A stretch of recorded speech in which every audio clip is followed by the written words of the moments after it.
Pregnancy પછી પાછું મેં 22 કિલો વેટ લોસ કર્યું. તો હું ખૂબ ખુશ છું.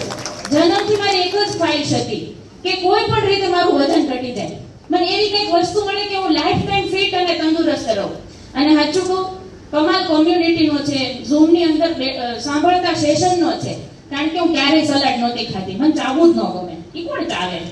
ચાવવું ન ગમે. સલાડને ચાવવું પડે, રાઈટ? કોમ્યુનિટીમાં આવે તો કેટલું આપણને શીખવા મળે છે. તો ડેઈલી સલાડ ખાતી થઈ, ડેઈલી ફ્રૂટ્સ ખાતી થઈ. પહેલા હું ક્યારેય સલાડ ફ્રૂટ નહોતી ખાતી. હું આખા દિવસમાં 2 ગ્લાસ 3 ગ્લાસ જ પાણી પીતી. આજે સવારે ઉઠીને હું 1.5 લીટર રાણી જેવી ચા પીઉં છું. બરાબર? મને ચા દૂધ બહુ ભાવે. કારણ કે ગામડા મોટી થયેલી, ગાય ભેંસ દોતાય હાથે આવડે. તો રગડા જેવું ચા દૂધ પીવાનું મને બહુ ગમે. તો અત્યારે રગડા જેવો શેક પીઉં છું. મારા ઘરે સવારે મિક્સી ચાલે છે. બરાબર? તો એ અમારા ફૂલ ફેમિલી માટે બહુ સારી વાત છે. અમારા ફૂલ ફેમિલીના બહુ સારા રિઝલ્ટ છે. યસ. તો આપણી પાસે ટાઈમ એટલો બધો નથી, નહીતર હું જ આખું સેશન કમ્પ્લીટ કરી દઈશ. Yes sir.